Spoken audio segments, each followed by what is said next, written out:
The courtroom was quiet. Not the kind of quiet that feels peaceful, but the kind that makes your heart thump louder than it should. My son sat just a few feet away from me, his little legs swinging off the edge of the wooden bench. He was only 8, but his face was older that day, like he'd aged in the minutes we'd been sitting there. Damien, my ex-husband, stood tall beside his lawyer. He wore that same smirk he always did when he thought he was winning. He looked straight ahead. Not at me. Not at our son. The judge adjusted his glasses, flipped through a few papers, and finally looked up. "Mr. Carter," he said, "you're asking for a change in custody. You've told this court your son has expressed a desire to live with you. Is that correct?" Damien nodded confidently. "Yes, Your Honor. Zayden told me he's not comfortable in his current living situation. He said he wants to live with me full-time." My stomach turned. I looked at Zayden. His hands were folded tightly in his lap. He didn't look scared, but he didn't look okay either. I wanted to reach for him, to shield him somehow, but I couldn't move. I was frozen, and I think a part of him was too. The judge turned his eyes toward Zayden. "Son," he said gently, "is that true? Do you want to live with your father?" Everything inside me stopped. My heart, my breath, my hope. I wanted to scream that it wasn't fair to ask an 8-year-old that question in a room full of strangers and pressure, and his father staring down at him like a shadow. But I said nothing. I waited. Zayden stood up. He didn't answer right away. He reached into the pocket of his tiny gray jacket, pulled something out, and held it up for the judge to see. It was my old phone. I'd given it to him to play games on a few months ago when I upgraded. I didn't even think it worked that well anymore. Zayden looked straight at the judge. His voice was quiet but clear. "May I play the recording from last night?" Every single person in the courtroom froze. Even Damien turned to look at him. The judge leaned forward slightly. "Recording?" Zayden nodded. "Yes, sir. From my dad last night." The bailiff stepped forward, and the judge motioned for Zayden to hand the phone over. But before he did, Zayden added, "I didn't know what to do. I just recorded it so someone would believe me." And in that moment, I knew. I knew something had happened. Something I hadn't seen, hadn't heard, hadn't been able to protect him from. And my son, my 8-year-old boy, had figured out how to protect himself. I felt every eye in that courtroom shift to him. But Zayden didn't flinch. He stood there, shoulders back, his small fingers gripping the phone tightly. Damien's smirk faded. The judge hadn't pressed play yet. He looked at Damien, then at me, then back to Zayden. "You're sure you want to share this with the court?" he asked. Zayden nodded. My throat was dry. My fists clenched in my lap. Whatever was on that phone, whatever Damien had said to him, my son was brave enough to bring it here, in front of strangers, in front of his father. I looked at him, really looked at him, and I saw something that broke me wide open. He wasn't just scared. He was standing up for himself, for me, for the truth. The judge finally pressed play, and nothing was ever the same again. See, people always ask me why I stayed with Damien for as long as I did. I don't have a simple answer. Love isn't always a straight line. Sometimes it's a knot you get tangled in so slowly, you don't even feel it tightening until you can't breathe. We met when I was 22. He was confident, funny, the kind of man who filled a room. He made me feel seen in a way no one else had. I didn't realize back then that some people only see you so they can find the right place to break you. The control started small. He didn't like some of my friends. Said they were bad influences. He wanted me to stay home more. Said real women prioritize family. When I got pregnant with Zayden, things got worse. I stopped working. He said he'd take care of everything, but everything came with a cost. My independence, my voice, my peace. By the time Zayden was a toddler, I barely recognized myself. I wasn't allowed to have a debit card. I wasn't allowed to drive without checking in. If I wore makeup, he'd ask who I was trying to impress. If I didn't, he'd say I looked lazy. It didn't matter what I did. It was never right. The final straw came one night when Zayden spilled juice on the carpet. He was just 5. Damien stood over him, yelling so loud the walls shook. I stepped in between them, shaking, and said, "You don't yell at him like that." Damien turned to me with that look in his eyes I'd seen too many times before. That night, I packed a backpack, took my son, and left. We stayed at my mother's for 2 weeks before I found a tiny one-bedroom apartment on the edge of town. It wasn't much, but it was ours. I picked up a part-time job at the library during the day and cleaned offices at night. It was hard. Some days I barely slept, but I was free. And more than anything, Zayden was safe. My mom, Evelyn, became our anchor. She watched Zayden while I worked, helped with homework, made dinner.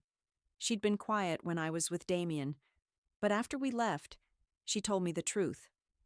"I never wanted to interfere," she said, "but I prayed every night that you'd leave him before it got worse." Damien didn't fight me for custody at first. For the first 2 years, he saw Zayden every other weekend and always acted like he was doing me a favor. But something changed 6 months ago. He showed up with a brand new suit and a lawyer, said he wanted full custody, claimed I was unstable, said Zayden told him he wanted to live with him instead. It felt like a punch to the gut. I knew it wasn't true. Zayden loved his life with me. We had routines, laughter, bedtime stories, Saturday pancakes. He'd never once said he wanted to live with Damien. But I also knew how convincing Damien could be when he needed to be. He'd always been 2 people, the charming one the world saw, and the one I'd lived with behind closed doors.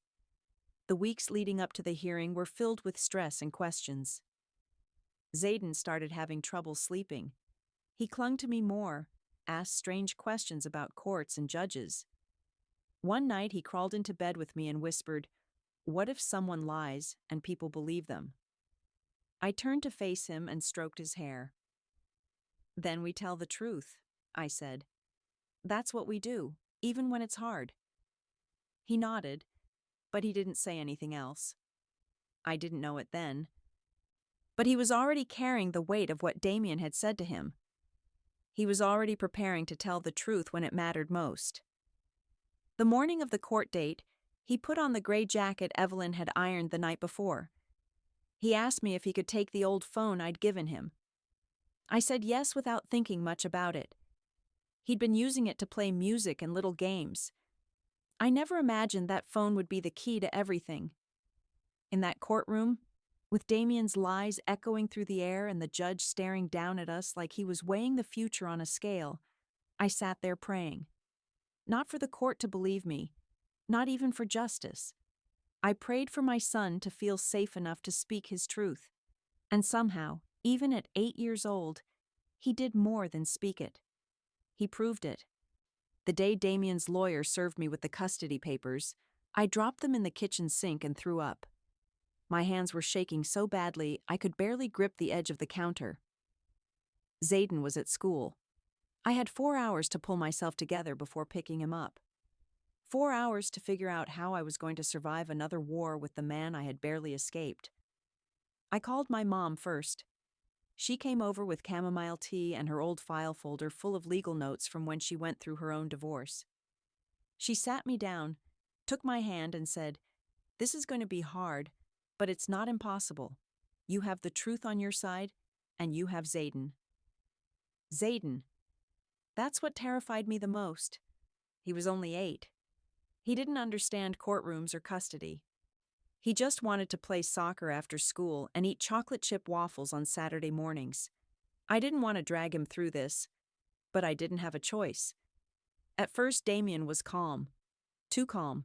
He showed up to pick Zayden up for his weekend visit wearing new clothes and bringing toys I couldn't afford. He smiled wide, told me he wanted what was best for our son, and then whispered when Zayden wasn't looking, "You really think they're going to give him to someone working part-time and living in a shoebox?" I didn't answer.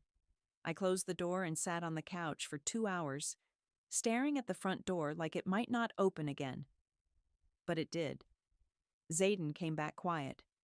He went straight to his room, didn't say much.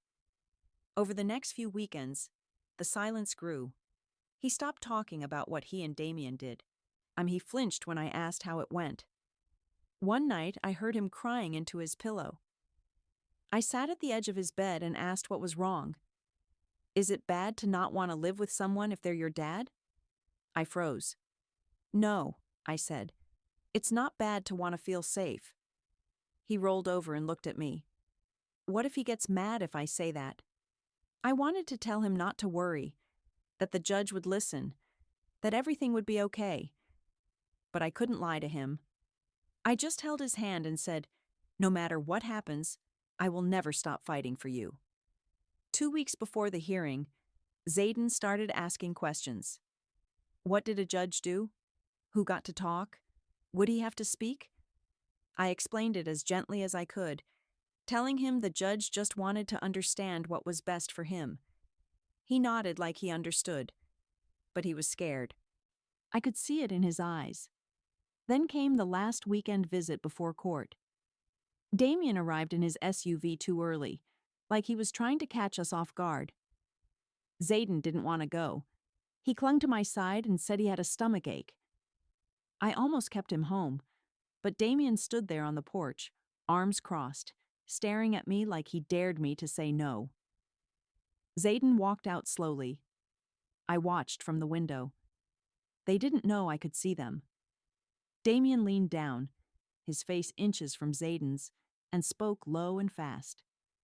Zayden didn't say a word. He just got into the car.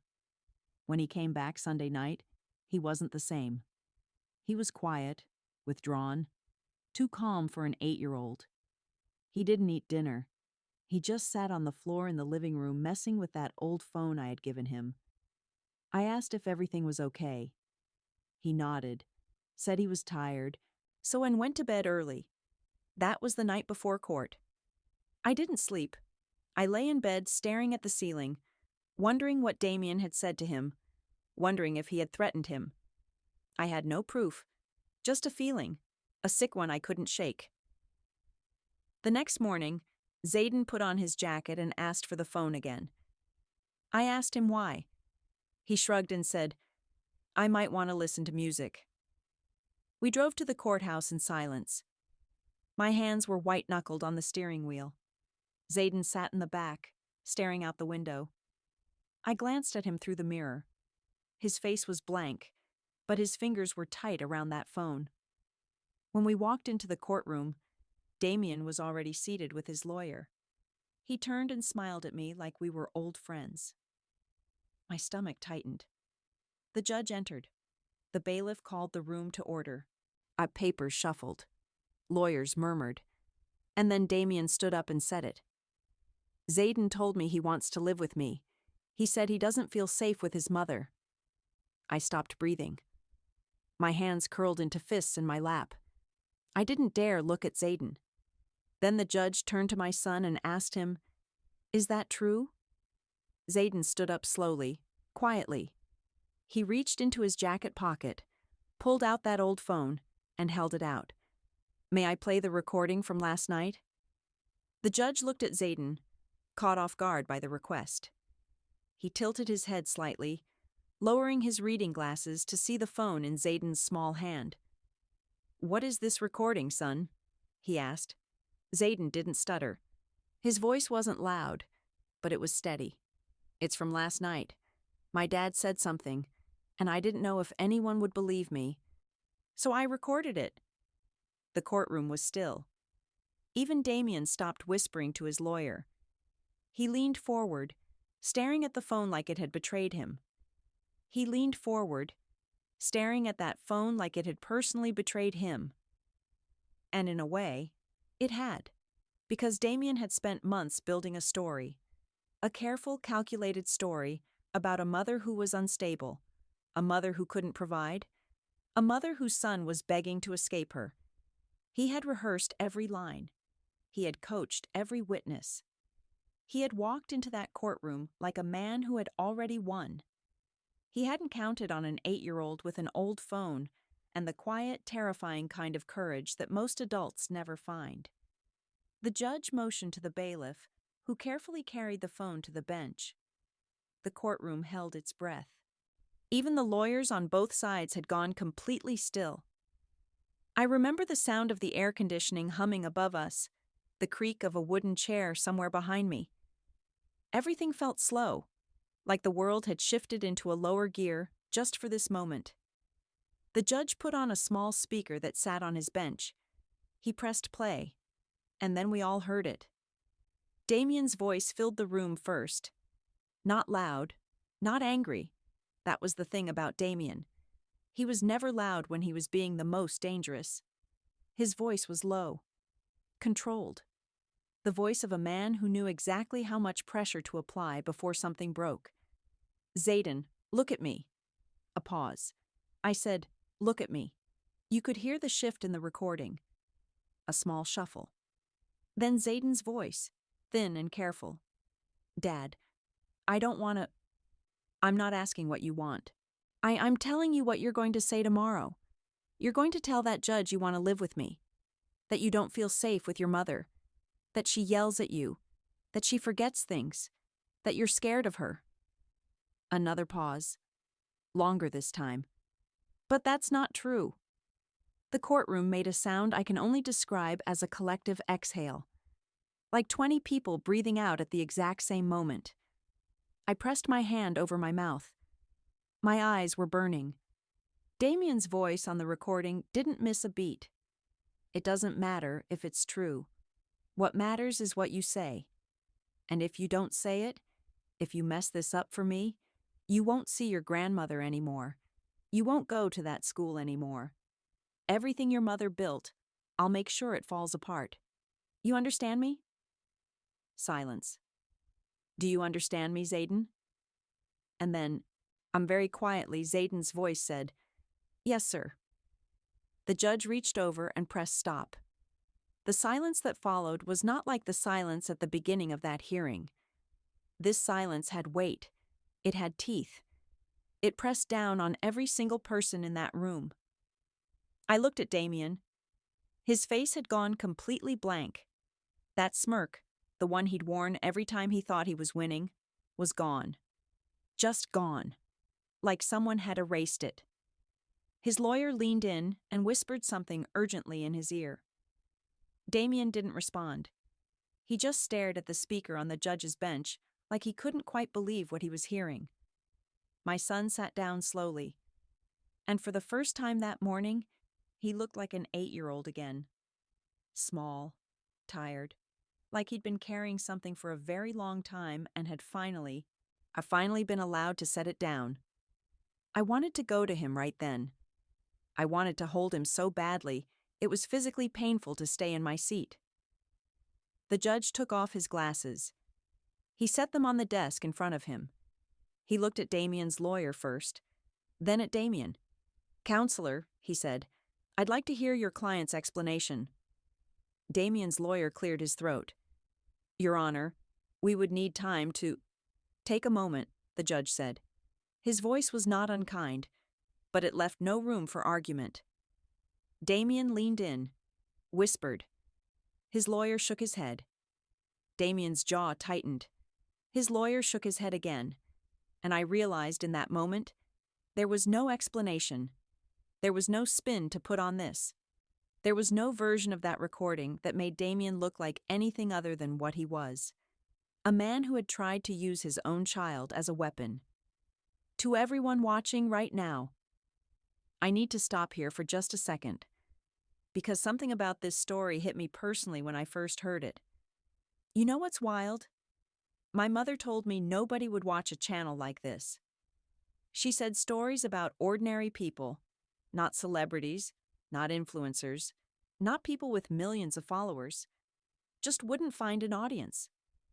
She told me I wouldn't even reach 1,000 subscribers doing this. And for a while, I believed her. Then I started reading your comments. Messages from people saying things like, "This is exactly what happened to me." People who had been in that same courtroom, metaphorically or literally. People who had told the truth and been asked for more proof. People who had protected their children quietly, invisibly, without anyone to believe them. That's why I keep going. Because these stories matter. Because real people live through things like this every single day, and they deserve to have them told honestly. So if you're new here, if this story is hitting you somewhere deep, hit that subscribe button right now. Not for the numbers. Do it because you know someone who needs to hear that the truth does not stay buried forever. Do it because you deserve a space where stories like this one are treated with the weight they carry. Now, let's get back to that courtroom, because it was about to get a whole lot more intense. The judge called a brief recess. 15 minutes, he said. Enough time for Damien's lawyer to huddle with his client, for my lawyer to squeeze my arm and say, "You're okay," for me to walk out to the hallway and find Evelyn, my mother, sitting on a wooden bench against the wall, her hands folded in her lap, her eyes searching my face before I even reached her. "What happened?" she asked. I couldn't speak. I just shook my head. And then, without planning to, I sat down beside her and started crying. Not the ugly, desperate crying I'd done alone in my apartment at 2 a.m, when the fear got too big to hold. This was something else. Something closer to relief, even though nothing had been decided yet. Even though the judge hadn't said a word in our favor. Even though Damien was 20 feet away, probably rebuilding his story brick by brick. None of that mattered in that hallway. In that moment, because my son had told the truth. And the truth was on tape. When we walked back into the courtroom, something had shifted. I couldn't name it exactly. It was in the posture of the people in the room, the way Damien's lawyer had a new look on his face, something slightly less polished than before. It was in the way Damien himself sat differently.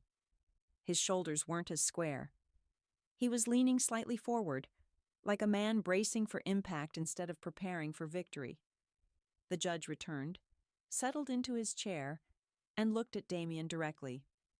"Mr. Carter," he said, "I'm going to ask you a direct question, and I'd like a direct answer. Did you, in a conversation with your son the night before this hearing, instruct him on what to say in this courtroom?" Damien's jaw moved. His lawyer touched his arm. "I was coaching him," Damien said finally. "I was preparing him. It's not a crime to prepare your child for a stressful situation." The judge's expression didn't change. "The recording this court has just heard indicates you instructed your child to make false statements and threatened him with consequences if he refused. Is your position that this constitutes appropriate parental coaching?" There was a long pause. "I was frustrated," Damien said. "I was under pressure. I said things I shouldn't have." "Things you shouldn't have," the judge repeated. He wrote something down. He took his time with it. Here is something I have never forgotten about that moment. Damien's lawyer was a good lawyer. He'd come in sharp, organized, full of documents and testimony. He had witnesses ready to speak about my income, my apartment, my work schedule, on my inconsistencies. He'd built an entire case around the idea that I was not enough, not stable enough, not present enough, not good enough. In 15 minutes, all of it had become completely irrelevant. Because when a man tries to turn his own child into a lie, nothing else in the room matters. Not income, not square footage, not which parent has the nicer car. My lawyer, a quiet, methodical woman who was exactly the kind of person you want beside you in a courtroom because she never gets rattled, stood up. She asked to submit the recording as formal evidence. The judge agreed. She then asked to introduce supplemental documentation she had prepared. A pattern of behavior spanning 18 months, canceled visits, text messages where Damien had threatened to take Zayden overseas. A restraining order I had filed and then dropped because I'd been afraid of how it might affect the custody arrangement. A statement from Zayden's school counselor noting recent behavioral changes following weekend visits with his father. One by one, she laid it all out. Not dramatically, not with speeches, just quietly, methodically, piece by piece, like building a wall. And on the other side of that wall, Damien sat and watched everything he had constructed fall apart. At some point during my lawyer's presentation, I glanced over at Zayden. He was sitting beside a court-appointed child advocate, a soft-spoken woman who had positioned herself between my son and the open courtroom like a quiet shield. Zayden was watching the proceedings with the careful attention of someone who understood far more than they should have to at 8 years old. I want to tell you something about that moment that I've never been able to say without my voice breaking. When I looked at my son that day, this small person in his gray jacket, his little shoes barely touching the floor, his hands folded in his lap, I felt something I wasn't expecting. I expected guilt. I expected grief.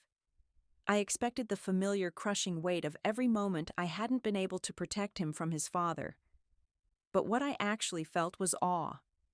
Not pride exactly, though that was there too. Not relief, though that was building at the edges. Just pure, overwhelming awe at the quiet courage of a child who had, in the absence of any adult doing the right thing, figured out how to do it himself. He hadn't told me. He hadn't asked for help. He had assessed the situation with the kind of clear-eyed practicality that some adults spend a lifetime trying to find. He had known that words alone wouldn't be enough. He had known that what his father had said would be denied, twisted, reframed. So he had done the one thing that couldn't be argued with. He had recorded it. An 8-year-old boy had done what lawyers and counselors and family courts and I myself had failed to do for the better part of 2 years. He had captured the truth. He had walked it into a room full of strangers. He had stood up when a judge asked him to speak, and he had said, simply and calmly, "May I play the recording?" I have thought about that sentence every single day since. The precision of it, the restraint of it. Oh, he didn't break down. He didn't accuse. He just asked permission to let the truth speak for itself. He was 8 years old. After my lawyer finished presenting her documents, the judge called Zayden forward. Not to the witness stand, he was too young for that, and the judge was careful and deliberate about every step. Instead, he asked the child advocate to bring Zayden to a small table that had been set up in a neutral part of the room. He spoke to him conversationally, gently, the way you talk to someone you were trying not to frighten. He asked Zayden how school was going, what his favorite subject was, whether he had friends he liked spending time with. Zayden said he liked math. He said his best friend was a boy named Tobias, and they played soccer at recess. Oh, he said his teacher gave out gold star stickers for good work, and that he had 17 of them. The judge smiled at that. The first genuine smile I'd seen from him all morning. Then he asked very carefully, "Zayden, is there anything else you'd like me to know? About your life, your home? Anything at all that you think would help me understand what's best for you?" My son thought about it for a moment.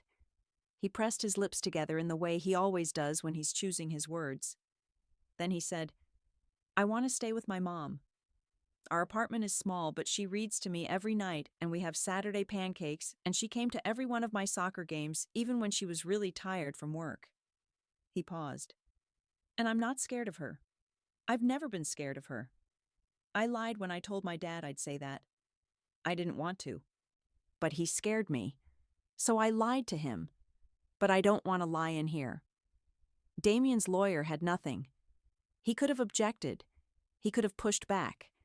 He sat there with his pen hovering over a legal pad, and he said nothing. The judge thanked Zayden and asked the advocate to bring him back to his seat. Then the judge looked at the room, at Damien, at me, at our lawyers, and he said something I have never forgotten. Children should not have to come into this court to protect themselves from their parents. That is not what this process is for. That is not what this process should ever be used for. His voice was quiet, measured, but it landed like a stone dropping into still water. The ripples went everywhere. The judge didn't deliberate long. In cases like these, with evidence this clear, with a recording this damning, the deliberation is almost a formality. He recessed for 40 minutes. When he returned, he was carrying a single sheet of paper. He read it without drama, without ceremony, without any of the tension I'd been building up inside me for months. Primary physical custody would remain with me. Damien's visitation would be suspended pending a psychological evaluation. A guardian ad litem, an independent advocate for Zayden's interests, would be appointed and would monitor the situation going forward. The existing custody agreement would be reviewed in 90 days. Damien would not receive full custody. He would not receive any change in custody. He would not, in fact, be seeing Zayden unsupervised for the foreseeable future. His lawyer said something in a low voice. Damien stared straight ahead. I had been holding my breath for so long that when I finally let it out, I felt dizzy. My lawyer put her hand on my back. I gripped the edge of the table in front of me. My vision went slightly blurry, the way it does when you've been bracing for an impact that never comes. Then I looked over at Zayden. He was watching me with those dark, careful eyes. And very slowly, he gave me the smallest nod I'd ever seen. Just one slow dip of his chin. Like he was saying, "It's okay now." Like he had known somehow, in the way that children sometimes know things before adults do, that this was always going to be how it ended. I smiled at him through tears I could no longer hold back. He smiled back. And for just a moment, just one small, imperfect moment in the middle of all that chaos and grief and legal language and the broken furniture of a broken marriage, it was just us, just my son and me, the way it had always been, and the way it was going to stay. The weeks after the ruling were strange, not peaceful. Nothing snaps into peace that quickly after years of war, but different.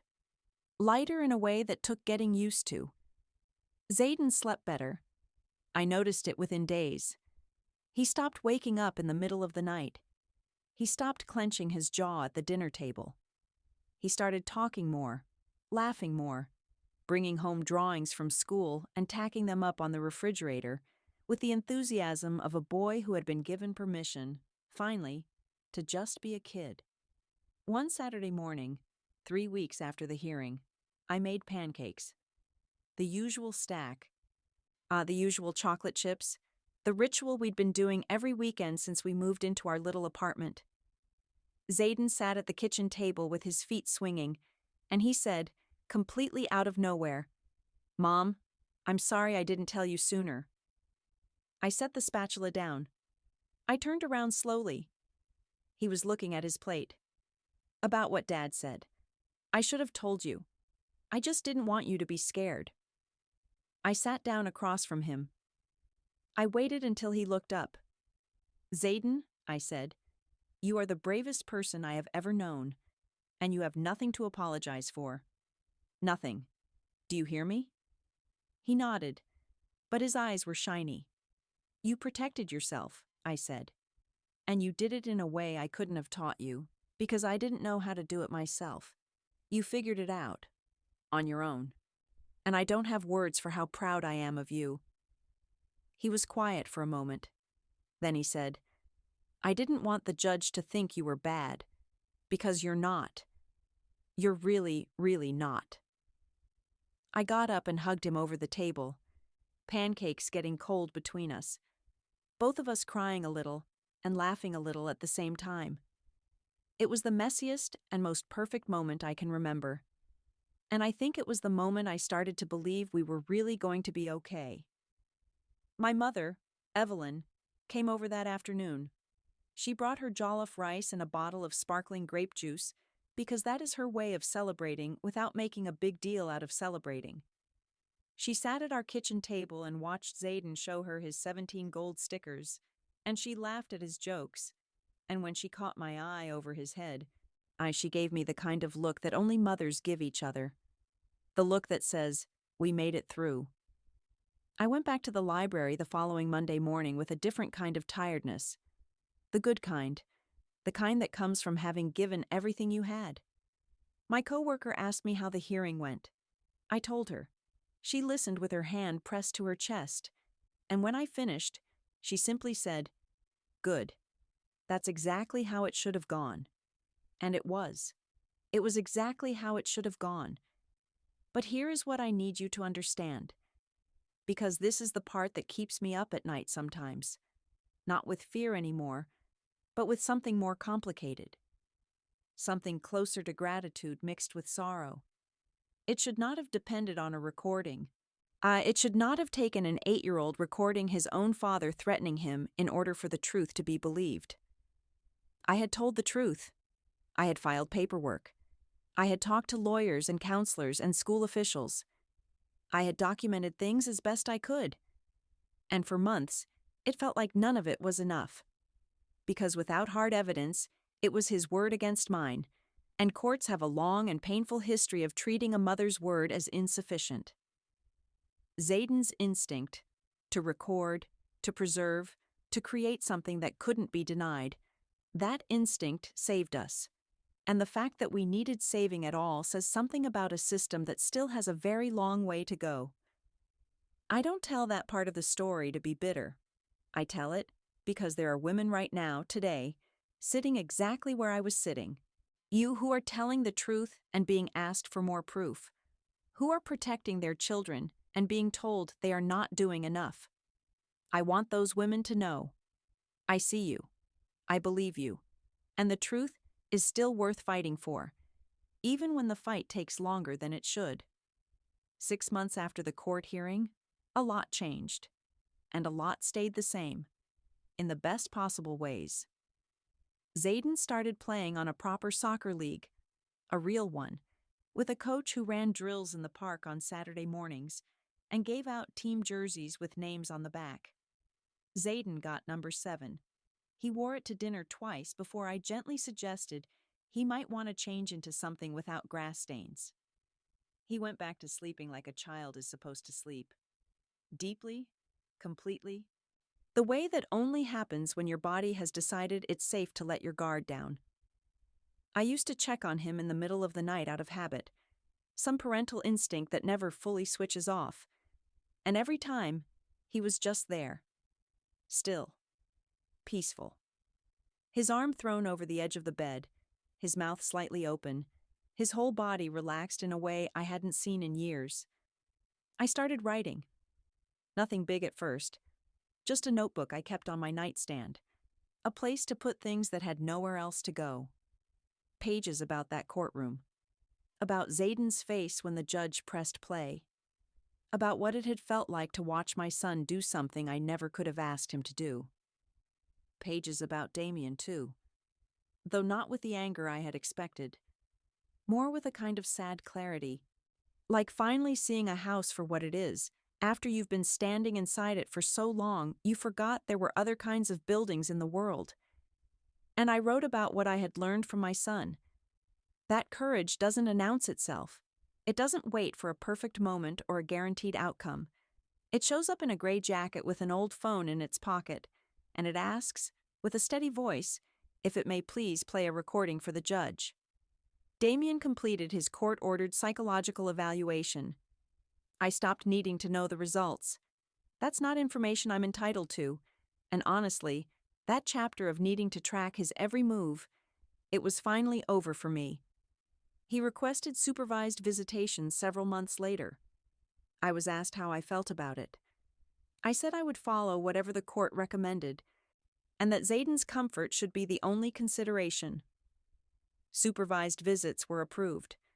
The first one was awkward, apparently. Zayden said his dad seemed nervous. But Zayden is a generous child. He has his grandmother's generosity, that quality that allows you to be present for someone without carrying all of their weight.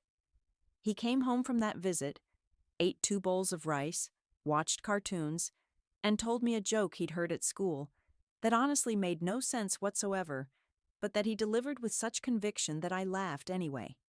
Then he went to bed at 8:30, on time, without being asked, and slept through the night. I sat in the living room for a long time after that, not replaying the bad things, not bracing for the next disaster, just sitting, just breathing, just being a woman in her own apartment, out in the quiet she had built for herself and her son, listening to the particular silence that only exists after a war is over. It didn't feel like winning exactly. Winning implies there was a competition, and competitions have two equal sides.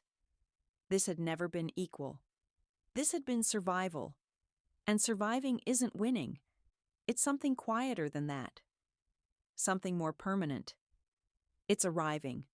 I started this story in a courtroom. I want to end it in my kitchen. Because that's where real life happens. Not in courtrooms, not in lawyers' offices, not in the clean dramatic climaxes of movies where everything resolves neatly.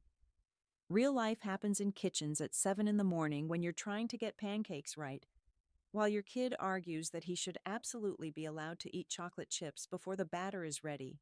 Real life happens in bedtime stories, in soccer sidelines, in 17 gold star stickers lined up on the refrigerator. Real life happens in the quiet. If you are going through something like this right now, if you are standing in a courtroom in your mind, or literally, trying to figure out how to make the truth loud enough to be heard, I want to tell you something I've come to believe more deeply than almost anything else. The truth is patient. It will wait. It will find a way.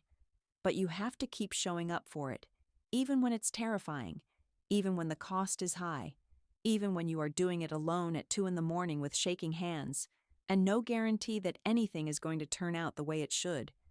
Keep showing up. Keep documenting. Keep filing.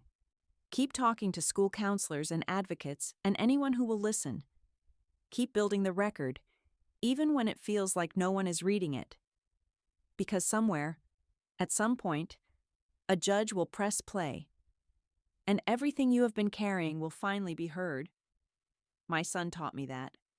My 8-year-old, with his 17 gold star stickers and his number 7 jersey and his knock-knock jokes that make absolutely no sense whatsoever. He taught me that bravery is not the absence of fear. It's knowing you're scared and doing the thing anyway, because the truth matters more than your fear. It took me until my 30s to learn that. He learned it at 8. I think he's going to be just fine. There is a version of this story that ends in the courtroom, with the judge's ruling. I'm with Damien sitting speechless as everything he had built collapsed around him. That is a satisfying ending. That is the kind of ending that makes you exhale and say, good. Justice. Finally. But the real ending is quieter than that. The real ending is a boy at a kitchen table, feet swinging, chocolate chips in his pancakes, talking about his soccer team and his best friend Tobias and his 17 gold stars. The real ending is a mother sitting across from him, tired in the good way, present in a way she couldn't always be during the years when the fear took up so much space. The real ending is 2 people sharing a meal in a small apartment that is absolutely, unconditionally theirs. Damien lost the case. But more than the case, he lost something that can't be appealed and can't be recovered in any settlement. He lost his son's trust. And he lost the version of himself he had tried so hard to present to the world. The good father, the wronged man, the reasonable one. The recording didn't just expose what he had said. It exposed who he was. And that exposure will follow him in ways that no court order can undo. As for me, I gained something I didn't expect. Not just custody, not just relief, not just the absence of the weight I had been carrying. I gained a clearer picture of myself. A woman who had been broken down and had put herself back together, piece by piece, in a 1-bedroom apartment on the edge of town, with library shifts and late-night office cleaning and Saturday morning pancake rituals. A woman whose son looked up at a judge and said, "My mom is not bad. She's really, really not." That is enough. That is more than enough. That is everything. If this story spoke to you, if it reminded you of someone you know, or something you've lived through, or something you're still carrying, share it. Not for the numbers, because these stories deserve to travel. Because somewhere right now, there is a person who needs to hear that the truth doesn't stay buried. And if you haven't subscribed yet, do it now, because we're going to keep telling stories like this one. Stories about ordinary people doing extraordinary things in impossible situations. Stories that matter. I'll see you in the next one.